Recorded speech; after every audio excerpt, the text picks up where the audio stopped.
Chapter 20 of Crying and Laughing. Chapter 20. Reprinting a letter with red silk thread and mistakenly tied it, running around for several lines. Tears and Jade toes are exhausted. But when Jiashu said Jingyi congratulating him, he was stunned. He came to Tianjin to avoid trouble, so there was nothing joyous about him. He said, a student after finishing his preparatory studies in college will not, should he, be promoted to a regular major. What's so gratifying about this? Jinji said, you really deceived us like children. Do you think we still don't know about it now? If this is the case, it would be strange if I didn't punish you with a few cups of wine when you become the groom. Jiashu said, what you said really makes me wonder. What great joy. What does a groom do? He was wearing a long flag shirt with sleeves that were as thin as a pen tube. He put his hands on his sleeves, folded them left and right, and inserted them into the pockets under his sides. He leaned against the door, raised one foot slightly, and tapped the heel of the high-heeled shoe on the floor, making a clicking sound.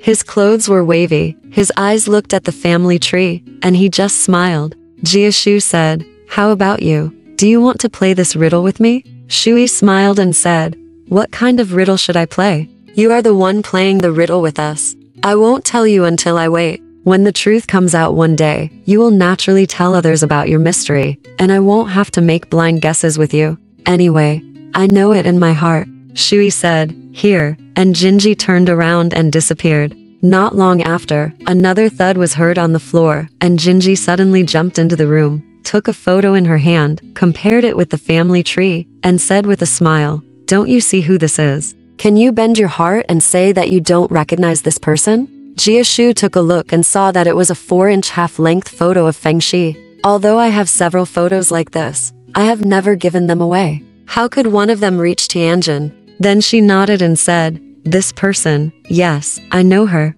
But who do you think she is? Shui also stepped forward, took the photo in Jinji's hand, and looked at it carefully. After looking at it, he smiled and said, now, we don't know what to call her. If in the future, we call her sister-in-law, it probably won't deny her. Jiashu said, okay, we'll see in the future. Come on. Jinji said, if you still don't admit it, we will always take revenge on you in the future. Jiashu saw that the two sisters said it so seriously, it didn't seem to be groundless. They must have heard it from the Tao family. There was no news at all, so I attached it to this statement. At that time, I had to pretend to be stupid, just smile, and chat with my sisters about my trip to Beijing, and push away the happy event. After a while, an old woman came in and said, Mrs. Fan asked me to invite my young nephew to come upstairs. So Jiashu followed the old woman to her aunt's bedroom. She saw that her aunt was wearing a black silk flag shirt with 2 knots at the hem.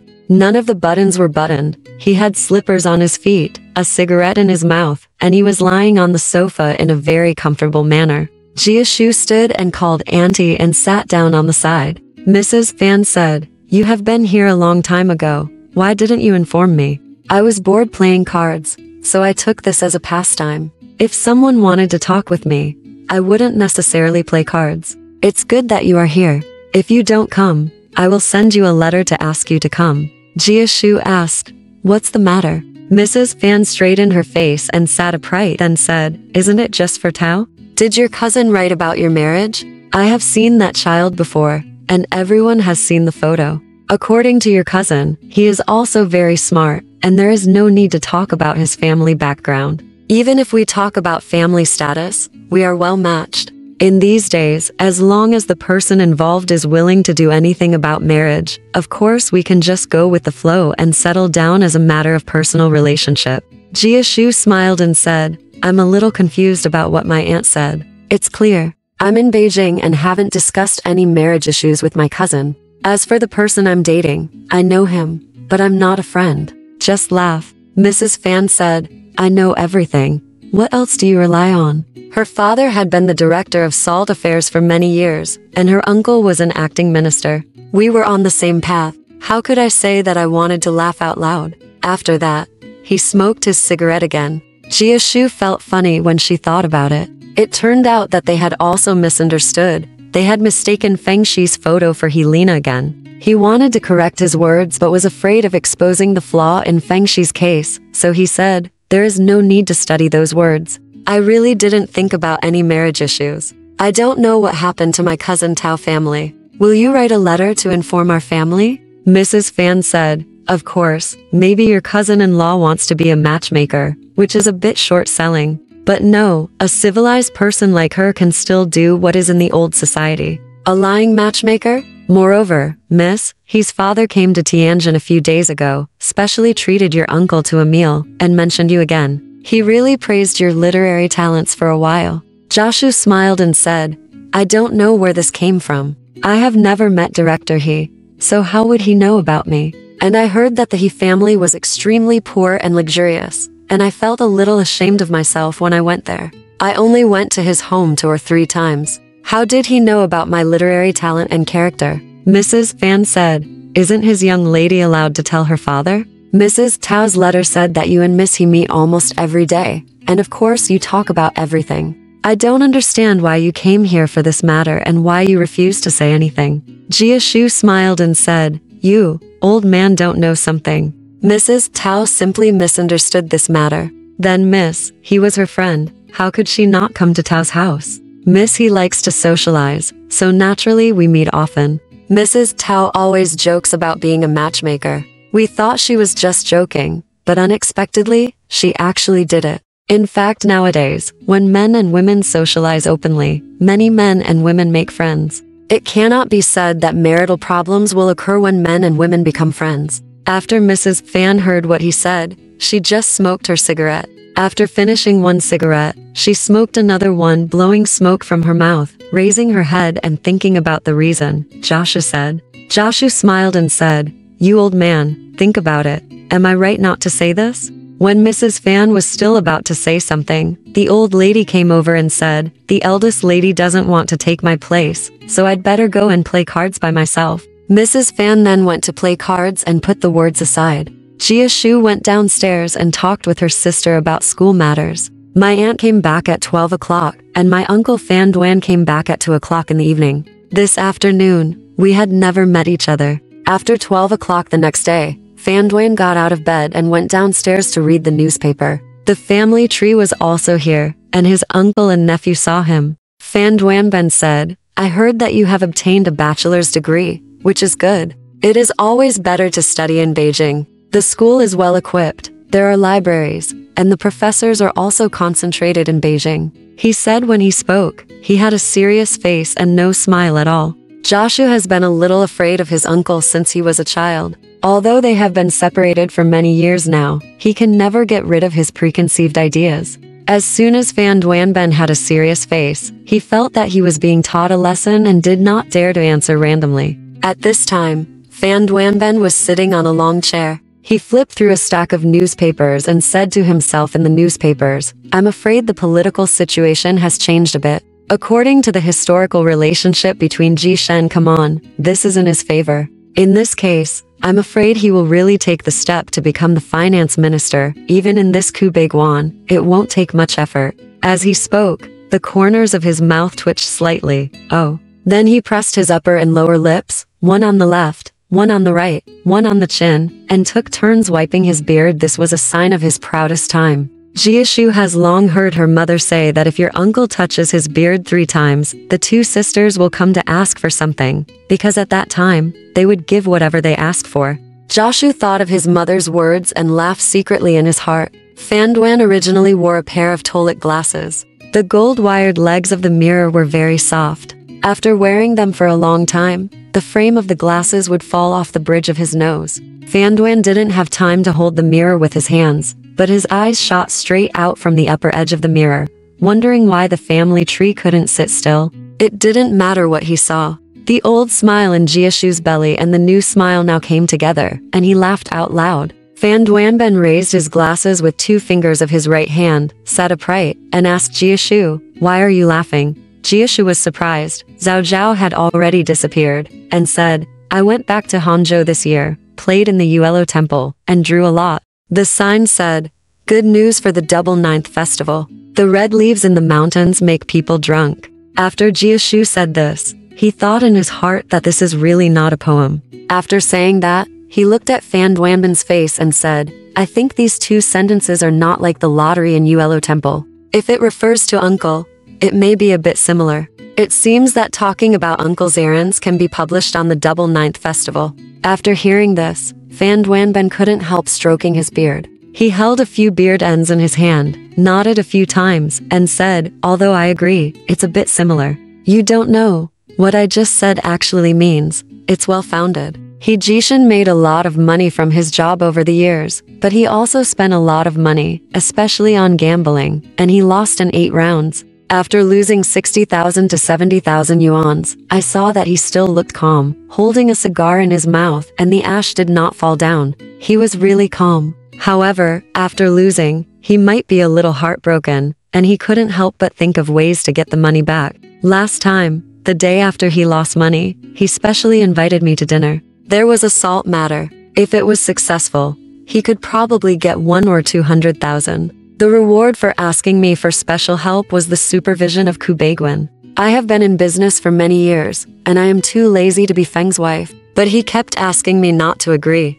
I thought that even though it was a small job, I could still do something for the country. Secondly, I also wanted to go to Sabi. Go take a look and enjoy the scenery of Guansai. Ji Shen knows you very well, so he seems to agree with your marriage. Miss He's father, He Lion, was somewhat cooperative in the officialdom, but he still took care of his own marriage. The uncle has long wanted to get a salt transport envoy or a close supervisor, but there has never been a good chance. Now he is very happy, and should not deny Helena's marriage to her face. Fortunately, my uncle can't interfere with his marriage, so I can just let him talk nonsense. So when the conversation came up, Jiashu talked about something else and moved the matter away. At this time, my concubine happened to be dressed like a butterfly and walked in. She smiled and nodded to Jiashu without saying anything. Jiashu was not allowed to call his concubine an elder because of his aunt's order. In front of his uncle, he did not dare to call her his concubine behind his back, so he stood up with a smile and called her vaguely. The concubine ignored it, stepped forward, snatched the newspaper from Duanben's hand, and turned it over. Duanben couldn't maintain his serious face anymore. He frowned, and then said with a smile, "How many words do you know? And you want to check the report?" When the concubine heard about it, she simply handed the report to Duanben's hand and said, "Check it out for me. Which one has the best show today?" Duanben said, "I still have something to do, so don't bother me." While he was talking, he checked the report with his concubine. Jiashu felt it was a bit inconvenient to sit here, so he avoided it. Jiashu had only been here for a dozen hours, but he already felt that living here was a lot of discomfort. You can't talk freely when you see your uncle, and there are few opportunities to talk. Apart from talking about common things, my aunt also scolded my concubine, which made her feel nagging. Needless to say, my concubine is inconvenient to talk to. The 2 younger sisters have to go to school in the morning. When they come back in the afternoon, they are either looking for study partners or going out to play. So I was bored and just read a book. There are no friends in Tianjin, and there is no place to visit. Once you step out of the gate, you will find a street with houses facing each other. On the first day or 2, I still walked around the streets. On the 3rd day, there was no point in walking around alone in the streets without buying anything. In addition, I was used to living in a yard full of flowers and trees in Tao's house, and now living in a foreign-style house with high walls like this makes me feel very bored. Coupled with the matter of Feng Shi and General Liu, I don't know how much the situation has changed. Although he avoided the place of right and wrong, he was restless. A week passed. That afternoon, the waiter suddenly said, "Miss He from Beijing, please answer the phone." Jiashu was surprised when he heard this. If there's anything important, Baba made a long-distance call. He quickly went to the living room and asked on the phone. Helena was the first to say, "Okay. You came to Tianjin and you didn't even give me a letter." Jiashu said, "I'm so sorry. I left in a hurry, but when I left, I asked my cousin to convey this to me." Helena asked, "Why didn't you give me a letter when you arrived in Tianjin?"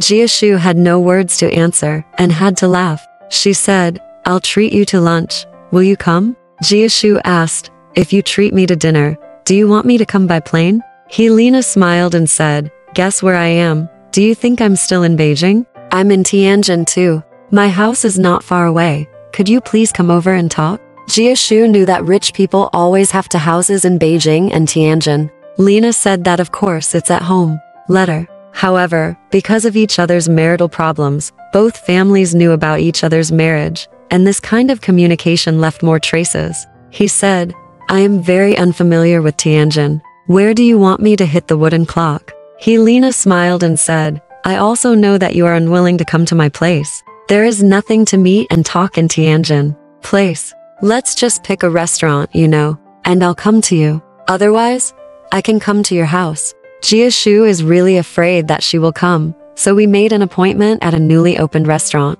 Yi Kai-chan eat. Jiashu took a rickshaw to the restaurant. When the waiter saw him, he asked, Are you Mr. Fan? Jiashu said, Yes. He said, Miss, he is already here. He led Jiashu to a private dining room. Helena greeted him with a smile, poured him a cup of tea, and settled down at his seat. Jiashu started by asking, Why are you here? Lena also laughed and said, Why are you here? I have a family here too. Drinking tea in one gulp. The two sat at the corner of a square table, and were silent for a while. Helena hooked the handle of the teacup with one finger, and held the cup, looking at the steam coming out of the cup, and the smoke on the tea, but smiled and said, I thought you were very honest, but you have been very naughty recently. After saying that, she put her lips against the mouth of the teacup and smiled at Jiashu. Jiashu said, What am I naughty about? Didn't you think I came to Tianjin beforehand? But I have my reasons, maybe miss. He will understand in the future. Lena put down the teacup, pressed the table with both hands, stretched her body upward, and said, Why do you have to wait? I understand now. I also know that you have never understood me very well, but it has been better recently. Otherwise, I would not come to Tianjin. I don't understand why you didn't express anything to me about this matter, but asked your uncle to come forward. She said this, although there was still a little smile on her face, but she said it very seriously, and it could not be considered a joke. Jiashu Yin said, Miss He, what are you talking about? I don't understand. What does my uncle want to do? Helena said, Do you know that your uncle wrote a letter to Mr. Tao? She replied, I don't know. Then she asked, Then, does your coming to Tianjin have something to do with me? Jiashu said, That's strange. How can my coming to Tianjin have something to do with Miss He? I couldn't come to Tianjin because I was preparing for the college entrance examination. Now that I have passed the examination, the matter has come to an end. I have to come to visit my uncle and aunt from Beijing to Tianjin. It can't be for any other reason. Jiashu originally wanted to completely explain Lena's misunderstanding, but he didn't expect that his words were too decisive. Helena also expected that he would have a very tactful answer. She didn't want to hit such a big nail. She felt unhappy, and tears were about to roll out. But she tried her best to stay calm, smiled and said, This is really a big misunderstanding of mine. Fortunately, this matter has not been notified to the family yet. If this matter is known to the servants, I will be embarrassed. I don't understand what your uncle means by playing such a big joke. As she said this, she opened the purse in her hand, took out a letter from it, and handed it to Jiashu. When she read it, it was written by Fan Duanben to Bohe. The letter said, My nephew-in-law, Wenjian, I have learned about the recent situation of my nephew's visit to Tianjin this time, which is very comforting. He has tacitly agreed to the marriage of Hefu.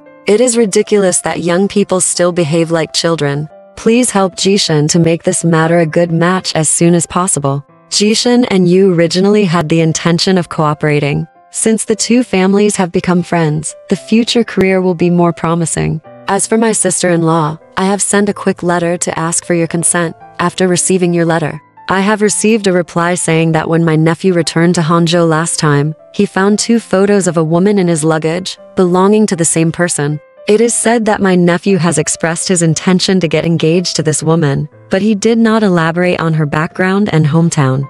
My sister-in-law thinks that the woman in the photo is very beautiful and intelligent. If the woman in the photo is Miss He, she is very supportive. She also sent a photo to Tianjin and asked me to investigate. My wife came to Beijing and met Miss He many times in your residence. I have also met Miss He. After looking at the photo, I found that this woman is indeed my sister-in-law. My sister-in-law sympathizes with me, but her old eyes are not good. In short, there is no problem in all aspects. Please be careful and ask my family to prepare more wedding wine to thank the matchmaker. I am here to announce it and wish you happiness. I, Fan Duanben, Fan Jiashu read the letter twice from the beginning, but he made a mistake on top of a mistake, and made a big mistake. If he admitted it, it was not the case. If he did not admit it, he would make a fuss from Beijing to Tianjin, and from Tianjin to Hangzhou. Both sides thought that the marriage was successful, and the whole case would be overturned. Helena was a person who valued socializing and loved face. How embarrassing it would be. So he took the letter and just read it, and could not say a word for a long time. Helena saw that he did not say anything, and did not ask any more questions. She asked for paper and pen, wrote a menu, and told the waiter to cook. Jiashu felt sorry, frowned, scratched his hair with his hands, and kept saying, "I'm sorry. I'm sorry." Helena smiled and said, "It's not Uncle Fan's fault. Why are you sorry?" As she spoke, she grabbed the peanuts on the plate, peeled off the red skin, and ate them very happily. Her face was smiling, and she didn't mind at all. Jiashu said, "Things in the world are often more wrong the more coincidental they are. In fact, our friendship cannot be said to be wrong, but..." Speaking of the word but, he also took a peanut kernel in his mouth and chewed it. He looked at Helena, but did not say anything else. Helena smiled and said, "It's just that the temperaments are different, right? Although Mr. Fan is also a young man, he does not have a young man's temper. As for me, I have been used to luxury since I was a child, and I can't change it. In fact, I am not a person who cannot endure hardship. When I was studying in school, I wore a uniform and ate school meals like my classmates.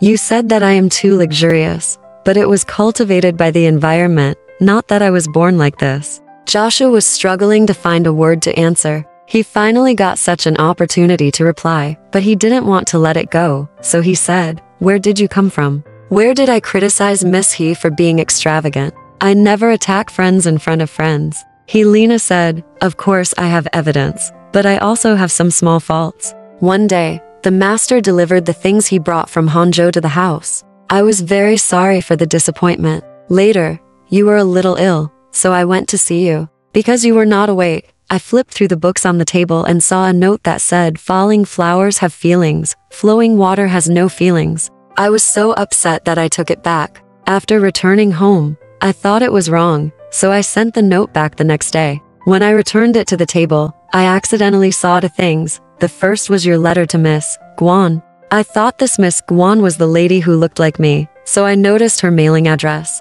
The second was your diary. I accidentally flipped through it again and happened to see the part where you criticized me for buying flowers. This is not a casual lie, right? But I agree with your criticism. It was too wasteful, but this adds another mystery to me." He smiled as he said this. At this time, the waiter had brought the dishes. The waiter asked, "What kind of wine do you want?" Jiashu said, "I don't want wine for breakfast." Lena said, "Mr. Fan can drink, so why not? 2 bottles of white liquor. Do you have brandy by the glass? If you do, pour 2 glasses. If you sell by the glass, I don't have that much, and it would be a waste." As she said that, she smiled at Jiashu. Jiashu said, "Just brandy. White liquor is amazing." Helena's eyebrows moved, 2 shallow dimples on her cheeks flashed, and she pointed to the tip of her nose and said, "I drink." Jiashu had no way to stop her from drinking, so he had to remain silent. The waiter poured 2 glasses of brandy and placed them in front of Helena, and then brought 2 bottles of white liquor. She picked up the small tall glass cup and offered it to Jiashu, smiling, "Please pour yourself, don't be polite. I know you like people like 13th sister. If you want a big horse, Guandao, drink it freely." As she said that, she raised the cup and drank half a cup in one go. Jiashu knew that she didn't have much tolerance for alcohol, and seeing her drinking so much, he was a little worried about her. She drank the wine, and said with a smile, "I know this matter is a little inconsistent with personal morality, but since I turned myself in, you can always forgive me. I still have a doubt. Taking advantage of the fact that I am a little drunk today, I want to ask Uncle Fan. I have met that Miss Guan, but she is not the one who looks the same as me in my ideal. I don't know how Uncle Fan knew her. She is a great knight. The female assassin in the Zishan case reported in the newspaper. Her address is the same as this Miss Guan, isn't it? No wonder you talked about the chivalrous woman when you watched the play that night. Now I understand it. It's great. I actually have such a friend. I wonder where she lives. I want to worship her as my teacher and do something amazing." As he said, he brought the beer glass. Seeing that Helena was about to drink again, Jiashu quickly stood up, stretched out his hand to hold her glass, and said solemnly, "Miss He, I see that you seem to be particularly excited today. Can you be quiet and let me explain my story to you?" Helena immediately put down her glass and smiled. "Very good, then I am very welcome. Please tell me." Seeing that she really didn't want to drink anymore, Jiashu roughly told her about his acquaintance with Guan, Shen and the recent situation, and said, "Miss He, please think about it for me. I have suffered these two blows were a bit dangerous, and this kind of thing cannot be told to anyone. Isn't it very sad for me in this situation?" Helena nodded and said, "So that's it. It was completely my misunderstanding. Maybe the photo your old lady sent to Tianjin was misidentified again." Jiashu said, "That's right, but now I regret it very much. I shouldn't have let my mother see the photo. If she asks about it in the future, what will I say?" Helena sat silently eating the food, and took a few sips of the wine glass without realizing it. Jiashu said, "Miss He, can you forgive me now?" Helena smiled and nodded, and said, "Uncle, I completely understand." Jiashu said, "Miss He, why are you so polite today? You keep calling me uncle. Doesn't it show that our relationship has become much more distant?" Helena said, "Of course it is much more distant. If it weren't distant, alas. Needless to say, we understand each other anyway." After that, she took the beer glass and took a few sips in succession. Jiashu didn't notice that the 2 glasses of brandy were completely drunk without a sound. At this time, Jiashu had already eaten, but Helena moved the stool she was sitting on back, crossed her index fingers, and placed them on her legs, without eating or drinking, and without talking. Jiashu said, "Miss He, don't you want to eat a little? Drinking these hollow wines in the morning will make your stomach feverish." Helena smiled and said, "Whether you have a fever or not, it doesn't matter whether you drink or not." Jiashu saw that she was always a little angry and wanted to comfort her, but he didn't know how to comfort her. After eating, he smiled and said, "Tianjin is a place with only busy streets, but there is nothing to play. There is only one thing better than Beijing, the movie wife, so I came here first. I will invite you to watch a movie in the afternoon. Do you have time?" Helena thought for a while and said, "Wait until I go back to take care of some small things. If you can accompany me, I will call you to make an appointment." Then she called the waiter to open the bill. When the waiter came to pay the bill, Helena snatched the menu, took out a few dollars from her pocket, and stuffed it into the waiter's hand. She stood up and said to Jiashu, "Since we are going to watch a movie, maybe we will meet again later." After saying that, she did not hesitate at all, and immediately opened the curtain and walked out. Jiashu was invited, and there was no reason for him to keep the host. He only heard the sound of leather shoes, and Helena walked away. On the surface, she was very rude, but she suffered a blow from me, so she couldn't help but feel a little unfair, so I couldn't blame her. Jiashu went home alone in a bad mood. He took a book in the study and flipped through a few pages casually. He felt that what happened today was a bit unhappy. From this, he turned around and thought, "I just hit this one nail, and I feel unhappy." She, on the other hand, ran from Beijing to Tianjin, with a dream of everything going smoothly and the moon and flowers blooming in her heart. But in the end, it was completely wrong. She was such a vain woman, but she could tell me many truths, even telling me what she had read in her diary. How sincere she was. Moreover, she could accept my criticism sincerely. This person is not bad. Anyway, I should comfort her. Fortunately, I had made an appointment with her to watch a movie in the afternoon. I would invite her back after the movie. Jiashu was thinking like this, when suddenly the waiter brought a letter in and handed it to him. The envelope read, "Specially for Mr. Fan, please tell me." He quickly opened it and saw only a piece of letter paper with a few words hastily written on it. "Mr. Jiashu, goodbye. I came here with joy and left with disappointment. Therefore, I think my previous outlook on life is still good. That is, enjoy yourself, and nothing can be forced." In the hands of the heartbroken Lena. Half an hour before the train, Jiashu saw that the paper was written in pen, crooked, and several words could not be seen, but were just guessed. The words were not very clear, but it was obvious that she was going to change her purpose. At the end, it said half an hour before the train, which probably meant half an hour before the train, or half an hour before the train started. I thought, if she went back to Beijing, it would be better. If she took the train to another place, I would have a big responsibility. I quickly called the clerk and asked, "Is there any train going south at this time? Is there any train going out of Shanhaiguan?" Seeing that he asked in a panic, the clerk smiled and said, "I'll call the main station for you. If it's leaving from the main station, call me a car to the main station. The faster the better." The clerk said, "Call the bank and call the car back from home. Isn't it good?" Nonsense. Do you think I can't afford to spend money? If he had any urgent matters, he would call the car dealership. Jiashu then took his hat in his hand and wandered back and forth in the corridor, and asked the servant to call and urge him. The servant laughed and said, "My lord, a car is not a phone. How can it come immediately? It will take several minutes." Jiashu did not argue with them and stood at the door. Finally, the car drove to the door. As soon as the wheels stopped, Jiashu held the door and was about to get in. When the door opened, a gorgeous young woman came out, smiled and nodded to Jiashu, saying, "Oh, my nephew. I don't deserve it. I don't deserve it." Jiashu looked and found that it was Aunt Meow, who came to attend the madam's card appointment. She thought Jiashu came out to welcome her and open the door for her. Jiashu was at a loss in the rush, and said casually, "My uncle is at home, please come in." After saying this, another car came, and Jiashu turned around and asked, "Are you from the car dealership?"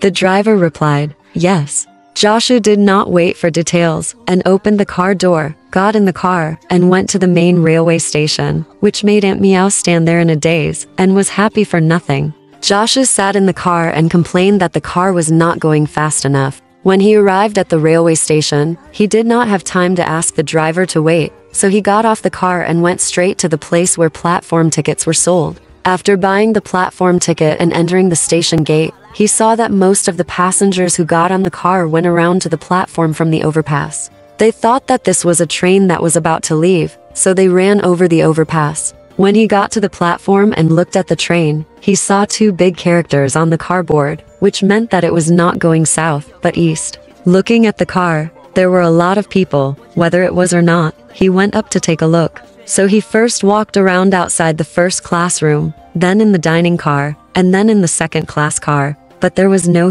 Lena. Knowing that she would not take the third class car, he also looked in through the window outside the car. There happened to be a station guard next to him, so he asked him, "Is there a train going south now?" The station guard said, "The train to Puku has been out for half an hour. This is the train to Fengshan." Jiashu thought, that's right, using the time of writing the letter, she must have taken the train going south to Shanghai. Although she is rich, but in Shanghai, the richer the place, the easier it is to fall into depravity, and the more likely it is to be in danger. Besides, she is a weak woman alone. If there is any carelessness, although I will not kill Bo Ren died because of me, and I cannot shirk my responsibility. So he turned back to the platform from the overpass listlessly. Just after getting off the overpass, Jiashu saw a train here, and people were getting on one after another. The words Beijing Fengshan were also written on the train. However, the locomotive was in the north instead of the south, and it seemed to be going to Beijing.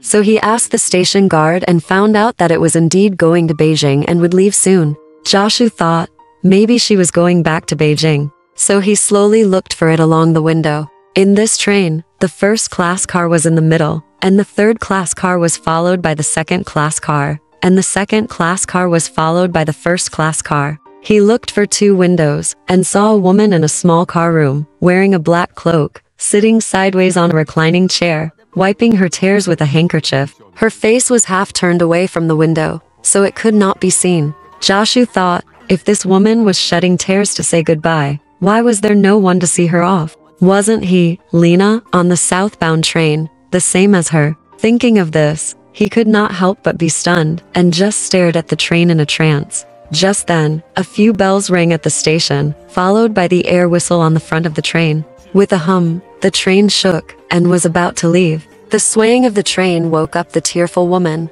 She suddenly raised her head and looked outside, as if to see if the reconnaissance car had started. When she looked up, Jiashu saw clearly that it was Lena. Her face was covered with tears, and she was still wiping them. Jiashu was overjoyed and called out, "Miss He." But the wheels had already slowly turned north, and the people had moved past. Lena was looking ahead, but she didn't notice that someone was looking for her outside the car. The glass window was closed tightly, so she didn't hear the voice. Joshua was very sad and ran after the car for a few steps, still calling out, "Miss he, miss he." Before long, the whole train had passed. He saw that the train had become a small black dot, carrying a heartbroken and tearful person back to Beijing. Joshua was very regretful for coming here, and he couldn't help but feel a little bit of love for Helena. Whether he can change his mind or not will be revealed next time. Alright, this part of the story ends here. Want to know what happened next? Let's listen to the breakdown next time.